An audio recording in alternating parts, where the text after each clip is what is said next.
Welcome to Talking Horses. Greg Wolf, Sarah Al-Badwi, as we get set for the final graded stakes of the year. Last really big day we have in 2024.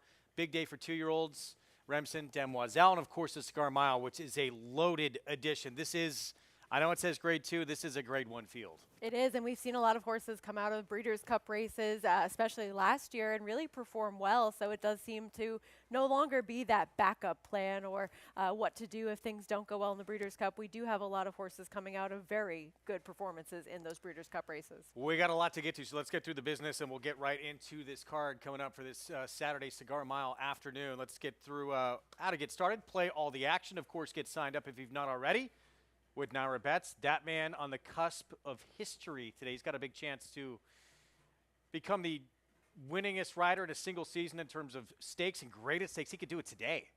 He probably will do it today. I mean, really? I think so. Interesting. All right, we'll talk about that coming up. Flavia Pratt, of course, we're talking about. Bonus 200 is how you get that $200 deposit match sign-up bonus at NairaBets.com. We got so many options for you to play this afternoon. So get signed up, started if you have not already. Bet any track, anywhere, anytime. Track stats. Once you remember Naira Bets, use this and bet smarter, win bigger. Find all the track trend stats and betting insights at NairaBets.com. And all kinds of promotions, including today, 10 times reward points on Hong Kong every race day in the month of December. So those points add up fast. Take advantage. Got to opt in to take advantage of that promotion. Hit and split. These are great. Do not play the pick 5 without opting into this. $10,000 hit split, late pick 5 at Aqueduct and or Tampa Bay. So another one, be sure you opt in if you're playing that this afternoon. That could be you never know. I mean, that could be a big, healthy gain. What if you're the only ticket? What if you have everything correct and then you forget that you didn't opt in? Yeah. You don't want to be giving away the kind of money that you could be also earning on top of some good handicapping. So you got to take advantage if you're right. And don't leave free money on the table. So take advantage of that. Again, you got to opt in. And we got an early start this afternoon. We're on FS2 all day long. Coverage starts just over an hour away, 11:30 a.m. Eastern start time on Fox Sports 2. Not just Cigar Mile Day. We have the Mute Mile coming up from Kingston, Jamaica, and opening weekend coverage continuing from Oaklawn as well with Lafitte and Pauly. So we'll have all of that on the show. I think I heard it in the meeting. We're going to have at 1.9 different people on the air at the same time. It's a lot of human beings. I didn't know we had that many people working for us on air. I guess so. But yeah, it's going to be a fun day. All right, so let's get into this opening race on the card here in New York. One-turn mile, New York Breds Allowance Optional Claiming Group. To kick things off, I'll let you start. I mean, I think that the horse that's taking the early money, who is one that's been facing some better company, is Call Her Bluff, who I think, looking at this race at first glance, is the horse to beat just based on some recent performances versus some types of horses that we saw run well yesterday. I know Bernie Takes Charge is one that regressed quite a bit coming off of this performance, but Brown Sugar Babe ran a very similar number, finishing third in that feature yesterday. So I think that this is one that's just been facing some overall tougher company, some of those state-bred stakes races, and is now getting a logical bit of class relief now coming into here and cutting back a bit in distance as well from the 1 1/8, which I think will also help her cause. But I ended up going to Clover Street on top, a horse that I think can show a little bit of tactical speed, and the pace situation in this race does seem a bit murky with who might go or who might not go, because you have Malou with that last race that just kind of came out of nowhere. Yeah, to me, Malou, there's no question she's the one to beat. I mean, if she runs that race again, this race is over. I like you, though. I question if she's able to do it. Track was playing a little bit to forward horses that day as well. It was a little bit out of nowhere, but she had run an effort back in, at Churchill Downs that was at least in the ballpark in range. She took another big move forward again. I want to make her prove that she can do that again against this company. I wound up going to Call Her Bluff with, like you. I thought she was just facing better company overall. She did have a rough trip out of the gate when she was back in against this condition 2 starts back.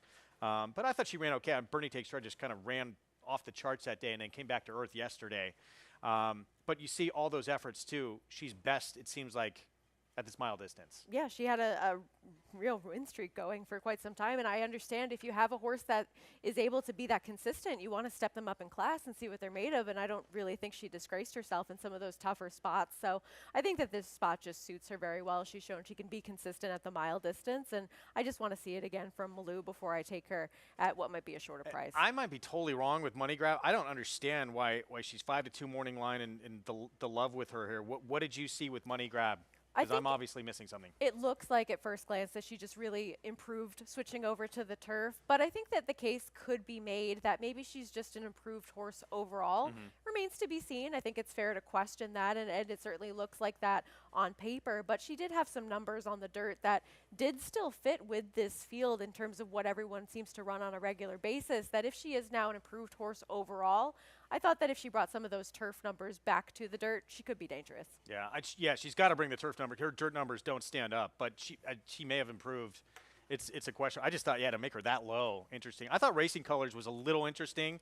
She's taken a lot of early money. She was no match for Color Bluff. A couple of starts back, she was quite a ways behind in fourth, but she has efforts that put her in the mix. It seems like at least the last 3-4 starts, she's trending in the right direction and getting better. So we'll see if she can make an impact in this opener. It's a tough race. I do not trust Malou. I think that's completely fair. I don't either. All right, race 2, and this is probably the biggest scratch on the entire afternoon in this race, with Trinity River coming out of this race. Yeah, a horse that was wheeling back off of short rest and taking a drop in class, and was one that I wasn't going to have in my top 2, but was one that I think I had to absolutely consider, just like most people, your morning line favorite, and ended up being one that isn't going to play today. And it's a really wide open group. Tell me what in the world you're thinking with the 6. I'm thinking that if this horse was going out for different connections, this horse had the potential to be a much shorter price in this spot, because you look at the 2 maiden special weight races. Too. Oh, you did? Okay. I'm sorry, I didn't know. Because looking at Moplex, Phoebe and Wonderland, horses that are stake-bred stakes winners that are also the types that are able to be competitive against that open company as 2-year-olds, and I like the jockey change as well. I mean, no disrespect to the riders that have been on this horse before, but Junior Alvarado is Junior Alvarado for a reason, and so now just taking that little bit of a break, lower profile connections overall, not going to be one of the highly bet horses in this spot, I don't think. So I just thought if this horse was going out for anybody else, we could see this horse be a much, much shorter price. Yeah, look, no offense to this barn, doesn't get a lot of big name runners and expensive horses, but a barn that does not win a lot. So as a result, horse is going to be a big price. This horse faced Moplex in the second start and was on the lead in that race. Moplex, Grade 3 Sanford winner. Funny Side winner, was second in the Sleepy Hollow. Third place finisher in that race, out on bail, has become a 2-time winner on the grass since they met. Just out of that, went on the turf and was close up front. I think this horse makes the front in this spot. If Junior wants the lead, he gets it. And there's no question that this one has faced the best company of anybody else in this field. Absolutely. I completely agree with that. And I think it's going to be a race where you have a lot of horses that are taking money that I don't really know that they've done much running, and granted, to be fair, neither has he, but at least he's shown speed, which I like as well. Yeah, I mean, total silence for sure, class dropping as well. Part of an entry last time. Yeah, well, it was the other horse, though, that was taking all that money, yep. 1-2. But, look, this horse ran good, showed speed first time out. National Identity, who won that race, had won, I think ran a 65 buyer in their debut and was a big favorite as part of that. That's the reason why the entry was such a short price, and round up winning a 60 buyer in the second start. But just the class drop alone and the speed this one showed is going to be a major player. Yeah, I agree completely. And, of course, Irad Ortiz in to ride today, as well as plenty of other big-name riders. So we'll see that Irad Ortiz betting effect once again. Anyone else in that race that caught your interest or no? I think it's a lot of guesswork after that. I think Solar Glare is a little bit interesting, just another one who is cutting back in distance a little bit and was favored and ran okay to finish third in a race that was against lesser company, but again, facing some decent New York-bred maiden special weight types when running here in 2 starts prior. And Trinity River coming out, everyone's going to be a much shorter price. So yes, just keep that in mind for that second race. Race 3, 1-turn mile, maiden special weight coming up in this spot for 2-year-olds. and you have gone to a bourbon for Toby. There's a lot of really interesting runners. I actually wound up going to the 3 who came out, unfortunately. I did too. Yes. That was your top pick. It was. Yeah. Yeah, so disappointing there, but there's other ways to go for sure. There are, and I think that Treaty of Rome, while this looks like the horse to beat on paper, I mean, running against some horses like Rookie Card, who took a couple starts to break his maiden, but he's run some fast races, and we've seen the races he's been in be productive moving forward. 3 straight 80 or better buyers, yeah. Right, so you know that he's been facing some good company and running well and could obviously take another step forward in this next start, but there are some horses that have run some comparable, if not faster races, and one of them is a bourbon for Toby, who I ultimately ended up putting on top because the Tom Morley barn, not necessarily known for getting their first-time starters ready to go right away on debut, and I thought that this horse ran well, very professional to be able to save ground towards the inside. Maybe you wanted to be forward, maybe you want to be towards the inside that day, but we're going to see Tux later on in the Remsen, the horse that ended up defeating this one, and he does end up having to shift ground a little bit in here. I just thought that he was very responsive and mature to whatever Dylan Davis was asking of him in this spot, and I like that ability that he showed to be listening to his rider's cues quite a bit more than some others do first time out. Yeah, horse ran very good first time out. I thought long and hard about that one. It's funny we both picked the 3 who wound up scratching. It was 10-1 morning line. I wound up going to Dur Smart. There's a lot of pedigree here. Dan produced multiple grade 1 placed, clearly unhinged, was a grade 3 winner herself. This is the debut. Was, pretty far back early and makes a big late run here against a 3-5 favorite who would run a 72 buyer and then wins with a 74 buyer. So I had the experience edge on Dur Smart. The second dam was a graded stakes winner sprinting. I think got a lot of education out of this race, and we see an improved effort. And I think there's some big expectations. And obviously, with that purchase price, Violent stands for $40,000, sold for $400,000. There's expectations. This one could be pretty good. I agree. I ended up having this horse third and thought about putting this one on top after scratches because I loved that long sustained run that this one made. And the horse that was favored in that race, who had the experience edge, he was able to really control things on the front end versus Dur Smart is the one making up that ground. So while he was beaten convincingly and was no threat to win that race, I think that he just really showed that he was able to sort of run against the dynamics of that race. Yeah. I'll just throw out, too, I think the 8. Interested to see how Redouty runs for Christophe Clement. Dan produced Drake's Passage, who has been such a good horse on the dirt. The debut, this one long on the grass, but by Tonalist, probably is going to appreciate the mile distance, has a race under the belt, and with that pedigree might be interesting in here in 12-1 morning line. Huge Drake's Passage fan. Yeah. I'm excited to see this one run on the dirt. Yeah, interesting race. I think outside of the top contenders with experience, there are other ways to go. And you got a Chad Brown first timer on the outside that none of us put in our top 3. Yeah, which is, I think that just says a lot about the horses that have run so far. All right, then we get into graded stakes action, and the grade 3 go for Juan. Fillies, mares, 3 and up, going a 1-turn mile. How did you feel about this race? I thought it was incredibly difficult. I would be slightly surprised by either Stonewall Star or Rachel's Rock, but outside of that, wouldn't be shocked. Really? Yeah. Okay. You thought it was wide open as well? Yeah, I think it's wide open. I would be surprised if your top pick won. I actually thought the 6 was very interesting. I actually thought about putting that one on top, but thought better of it. Well, I guess start with comparative. Speaks to how much this race does have in terms of competitive nature, but comparative is one that really tailed off over the last couple of starts where she was on a really nice streak coming back fresh for Brad Cox. And I like that she's shown that she can run well fresh in the past and has plenty of races right here at Aqueduct where she's done very well. And she is more of that tactical type. I like that she's one that can sit just off. She can be forward if she needs to be.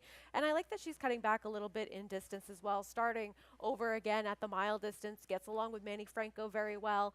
And I just am hoping that she can bring back some of that form that she had around this time last year because she was in a spot where she really didn't have an opportunity to do much in the Azeri with a little bit of traffic in that spot and just was really disappointing in the start following that. But then she has that time off. So I sort of wonder if there are some excuses for her last 2 races where she was not performing up to the standards that she had shown us so far. And I thought that she was going to be at least a square enough price to try to give her another opportunity. 8-month layoff. She's going to try and win off. For me, and look, anyone can win this race, I feel. Obviously, I think that I picked the 6th second in here is going to be 30-1 morning line. I just didn't think comparative had ever run a race, even when she was at her best, that is in the ballpark of the top contenders in here. Maybe I'm wrong, but the numbers I look at, she was never produced that kind of race. I wound up in the end going to a Colt. Reliable Chad Brown in these big races. All you got to look at is who she. All you got, tough start, but all you got to look at too is who she faced. I mean, Idiomatic, the reigning champ, and she did take a little bit of a move forward in this race too. And she's been always on the cusp, I feel like, of being very good, and never really kind of gotten over that hump. But I feel against this group, she's just maybe a notch better than these. I think that's completely possible. I think she has the built-in excuse of being a little bit behind things last time out. And of course, as you mentioned, the company that she was facing. And while she was well beaten, I mean, it's Idiomatic, who was going to be one of, if not the favorite in the Breeders' Cup Distaff that was then decimated by scratches. So I have nothing against her. I think that she's been facing the best company overall. By a mile. But she hasn't won in quite some time, and what she has, it was a Monmouth Oaks going back to July of last year. I can't fault her for that, though, with who she's faced. I think that that's fair. I just sort of want to see her put things all together at what might be favoritism in this spot. So, I mean, so you'd rather have Movie Moxie with a win over St. Benedict's Prep because she won over running second to Idiomatic? I don't know. I'm not going to fault her for facing some of the best, Scylla, too. Tough Street's pretty good. Zajera, pretty mischievous. I'm not going to falter for not winning against that kind of company. Yeah, I think that's fair. But so what do you think about the other Chad Brown here? She's one that I feel like I'm a little more harsh on in terms of the mile distance being best for her as well, because she is one that I think is more suited to be a closing sprinter. Overall, I think she's really excelled at the 7 furlong distance, and when she gets a little bit of pace to run into, I don't know how much pace there's going to be in this race. It seems as though there are some that could be forward in here, but I think that there's enough unconfirmed speed that it's going to be everybody looking around at the start of the race to see who really wants to have that forward position. So there are plenty of horses that could take that role, but I don't think it's necessarily going to play out to be a fast enough pace for her, especially at this mile distance. So I kind of want to see her really take another slight step forward, even though her numbers have been very consistent and very consistent within this group. Yeah, I really liked the kind of form coming in, even though I think that Ogden Phipps was better than looked for Tizzy in the Sky. I'm worried about the layoff 6 months away now.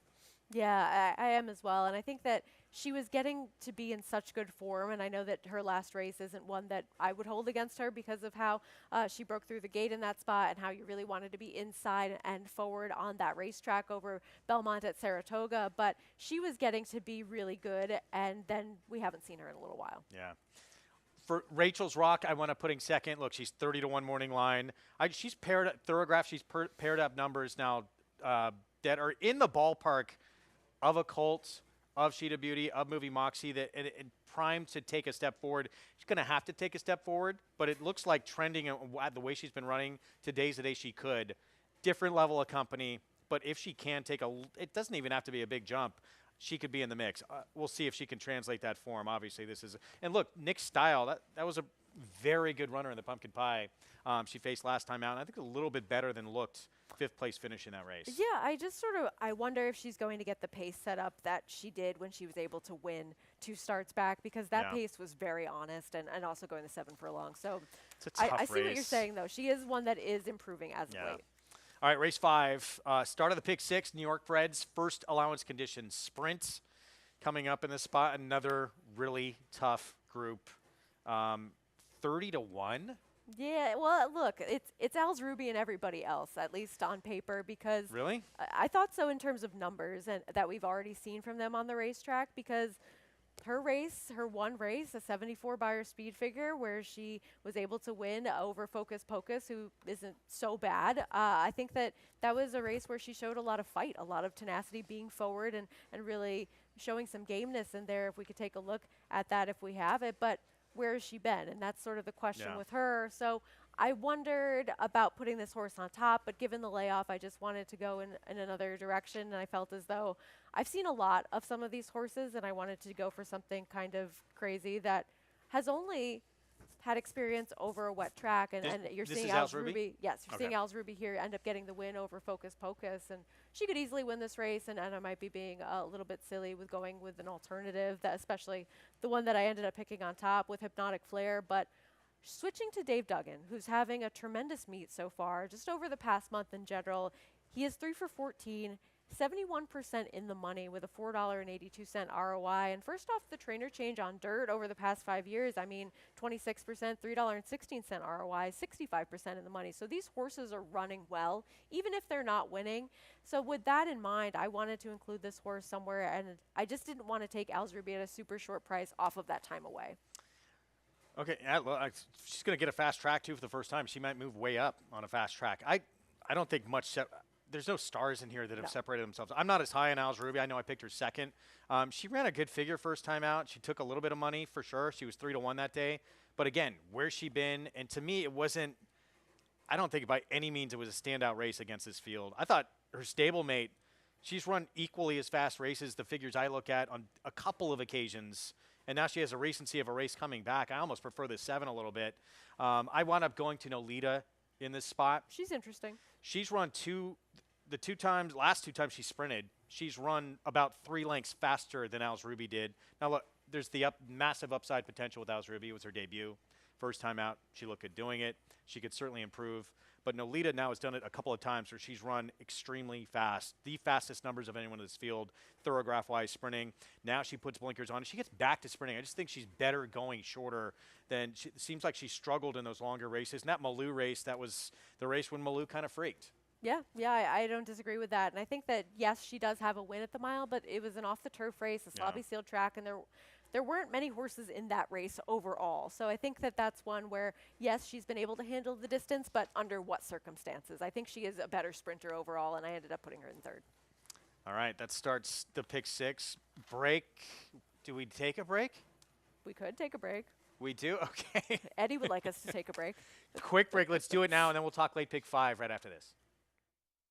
For almost 150 years, the Saratoga name has been synonymous with the finest quality, sustainably sourced spring water available anywhere. Saratoga carries on the rich tradition of its forefathers by crafting each stunning blue glass bottle with the same attention to detail and care that has been its hallmark for generations. Visit SaratogaSpringwater.com today or ask for us by name at your local market or restaurant. Saratoga Spring Water. Make every day exquisite.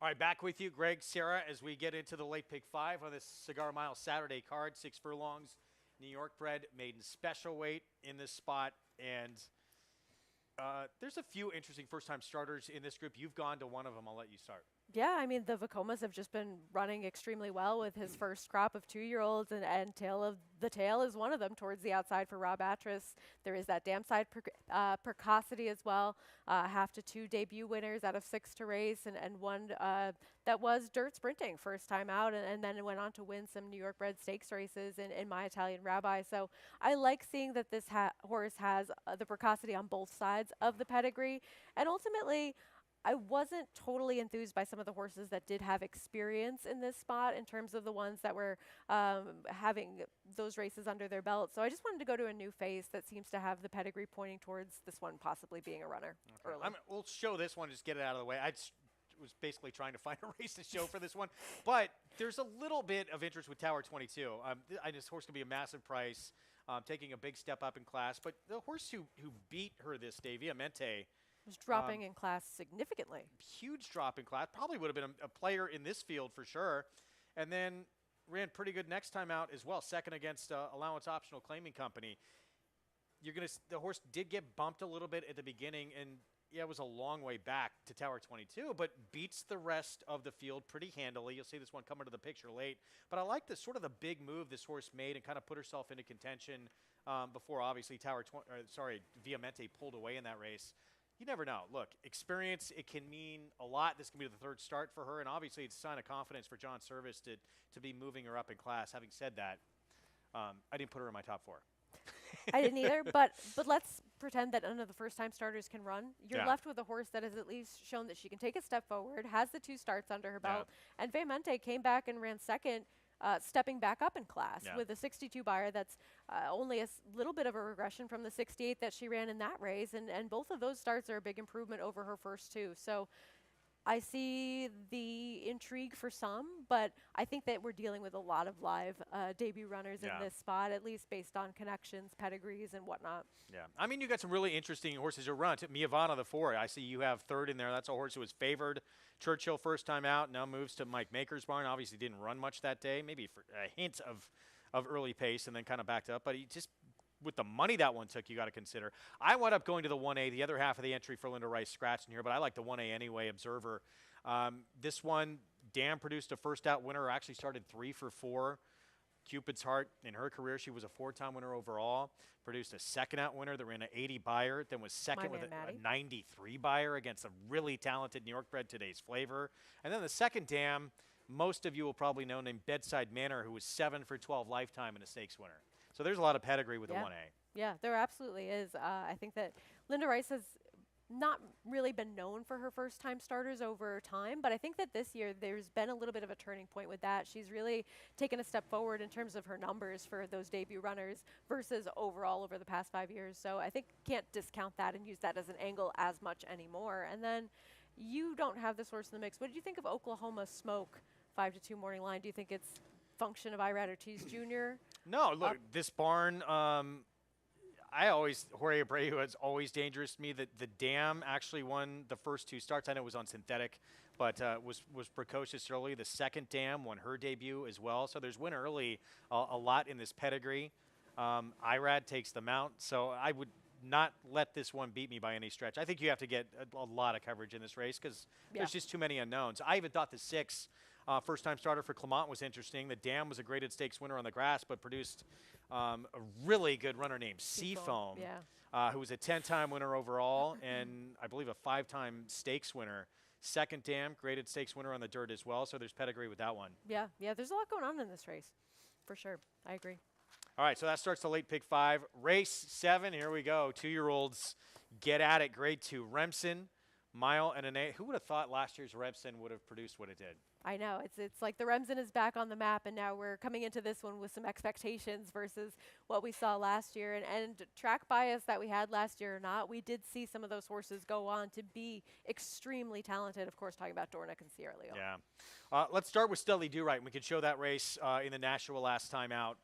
This is, I guess, really the confirmed experienced runner in this field and really took a forward move in this stakes victory against Vekoma Rides. This will be start number 7 coming up. And, you know, with the exception really of the hopeful, this horse has shown up every time. He has. He's been ultra consistent. I like where he's been aggressively spotted on several occasions, and I think that you can forgive many horses coming out of the hopeful that maybe didn't run their absolute best, because I think that we're going to see that be a very important race moving forwards in terms of productivity. So yes, he did have that big jump up in numbers, but it's not as though he's never run a fast race, even though the Tremont, I think he was helped by the way the racetrack was playing when he had that 82 buyer speed figure at Belmont at Saratoga. So he's a player. I wouldn't discount him. We both took Key Waden on top. We'll show you Key Waden in this maiden win, Belmont at Aqueduct back on October 12th.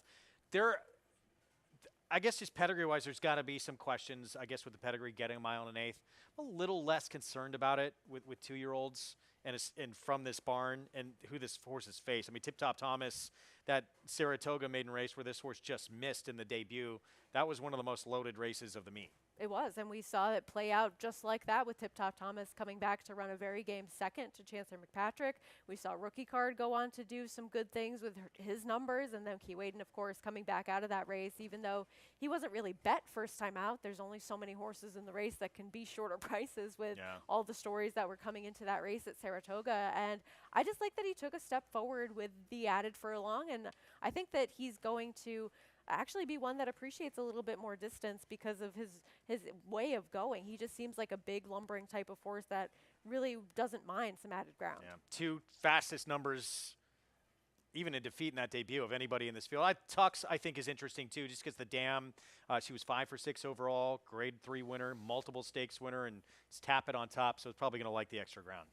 Yeah, I think that this horse is one that I didn't want to take at a shorter price in comparison to some of the others in the spot who have a little bit more experience or have a little bit more experience at the distance or against stakes types of company. But that debut was impressive, and maybe a Bourbon for Toby is going to be a little bit of a precursor in terms of telling us what we might see from Tux on the stretch out and distance. And then Poster, who has only had the starts on the turf. I think this is more of a dirt pedigree with Munnings, and the distance may be a little bit of a question from that standpoint, but the dam's a half to Bernardini. So there's dirt all around in this pedigree, and I think it's interesting Flavian Pratt sees fit to ride. All right, let's move on to the ladies. Grade 2 Demoiselle for 2-year-old fillies. Mile and an eighth as well. I don't think we need to show both of these races, too. Let's just show the Mohima race because we're starting to go over on time here. We got a show coming up. But Mohima, let's start with that one for Brad, unless you really wanted to. No, I think we'll be okay. Brad Cox filly comes in undefeated. Perfect 2 for 2. She's won those first 2 starts by a combined 13 lengths, and she leaves Liam in the dust in this start. It's going to line up right next to her. She's been very good so far. Can she get the mile and an eighth? I think that's the main question, but it seems as though she's one that I don't know how Liam in the Dust is necessarily going to be able to turn the tables on this performance. Maybe distance ends up being the great equalizer, but I've seen a lot of love online for Liam in the Dust. I couldn't quite get there myself over that performance from Mohima that we just took a look at. She's going to be a short price in here. It's Brad Cox, it's Florent Giroux. These are connections we see take money, and there's no standout really in this race that's had more than a couple of starts and shown these kind of numbers. So yes, the distance a question, and might not ultimately be her preferred distance, but I think today versus this field, she's way the horse to beat. Yeah. Let's get to your top pick, Beauty Reigns. Obviously a lot to like just with the pedigree. She comes from the female family of Sweet Cat O' Mine. Life is Sweet. 2 incredibly talented runners. And she won first time out for Bill Mott.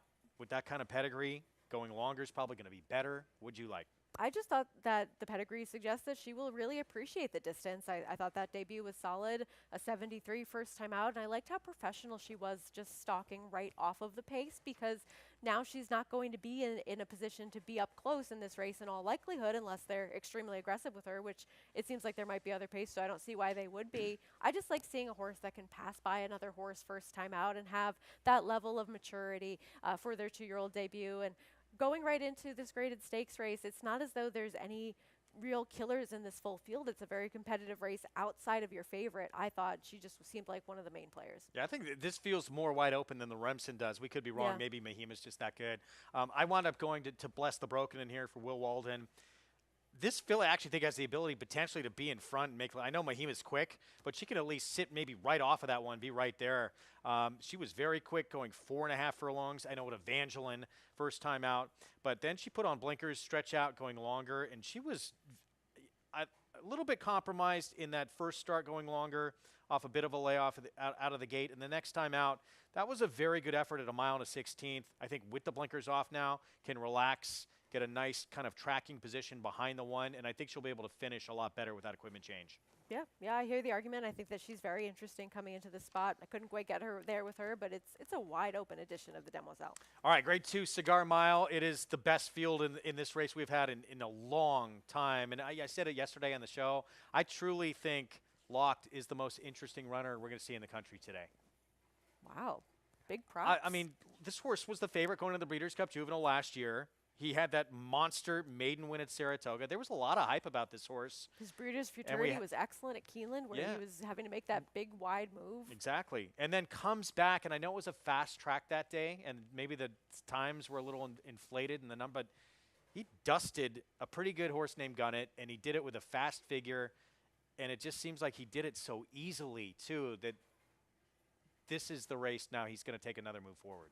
I could see that completely. We know Todd Pletcher does well in the Cigar Mile, especially with John Velasquez aboard. This is a group that we're used to seeing team up and have a lot of success in this race.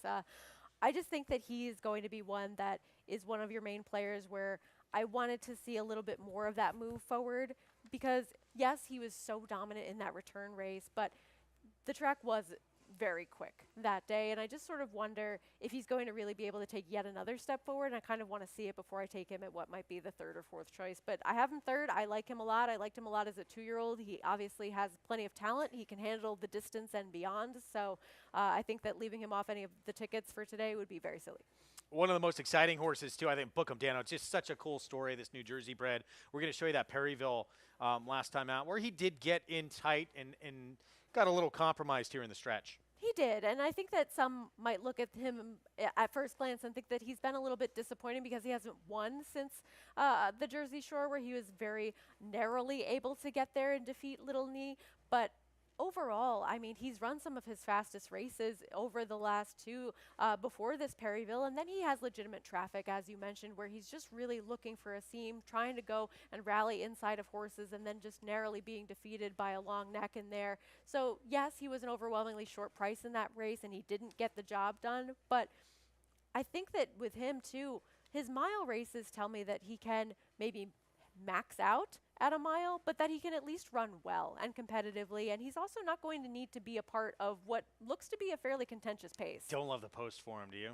I don't either, but he's shown that he can handle rallying from the inside rail and still win and be effective with some pace in front of him in the past. He pretty much shows up every single time. So does this next horse we're going to talk about. We'll show you the Breeders' Cup Dirt Mile runner-up finish from post time.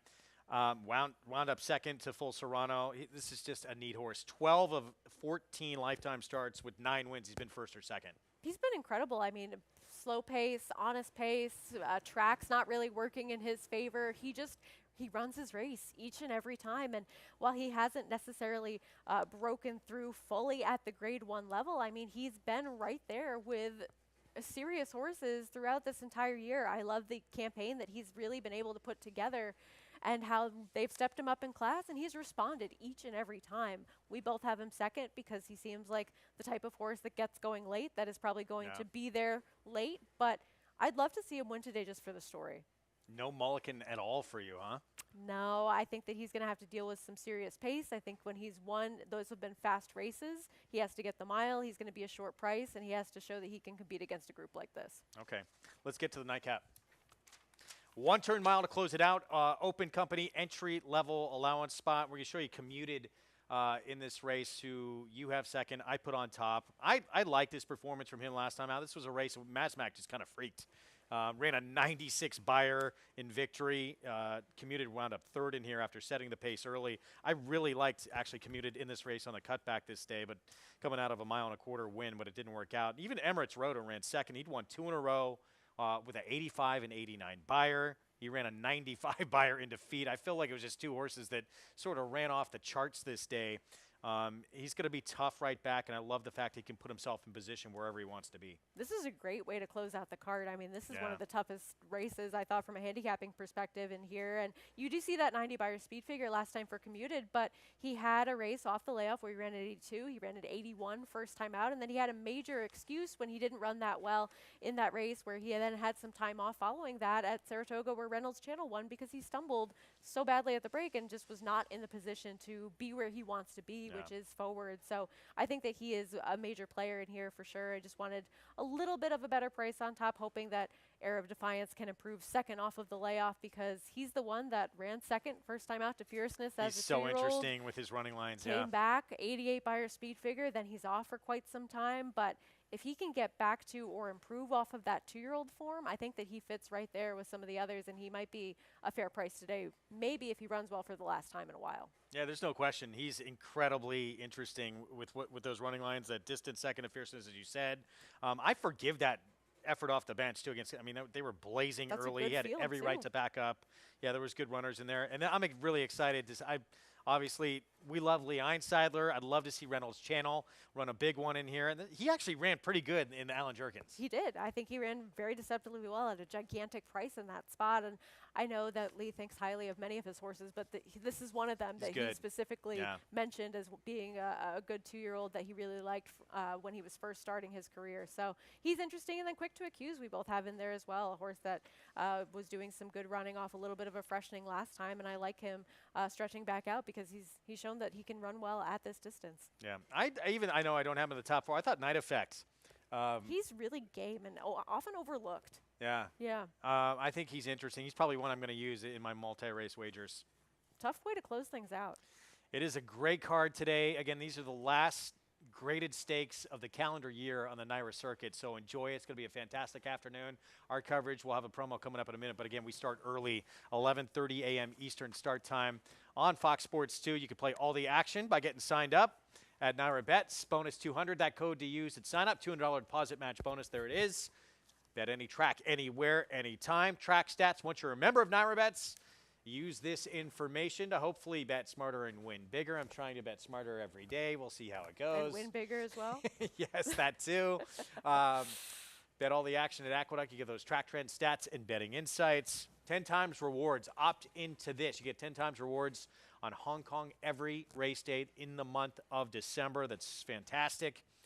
And then we got a little bonus if you're playing the Pick 5 today at Aqueduct and or Tampa. $10,000 hit split pool. Extra money in your account if you are correct in those Pick 5s. Got to opt in for those promotions as well. Good luck. And again, our show, Fox Sports 2, all afternoon long, 11:30 a.m. start time. We have the Mute Mile. Andy Serling, Acacia Clement out in Kingston, Jamaica. We have Lafitte Pauly out in Oaklawn for opening weekend continuing coverage from Hot Springs, and we will see you here with this is really, for me, this is one of the big days of the year. I love Cigar Mile Day, and I told Andy this too. If you're not in New York on Cigar Mile Day, you're not a true New York racing fan. So regardless of weather. Even though he's in Jamaica having a great time. Enjoy it. We're going to kick off the card very shortly. First post, 11:40 Eastern time. See you then. Horse racing? Check. Weekly promotions? Got 'em. Huge payouts? You bet. With NYRA Bets. Download the app today and bet on any track, anywhere, anytime with live HD horse races, betting tips and tutorials, expert picks, and more. You bet with NYRA Bets. Join now for a new member bonus at NYRABets.com.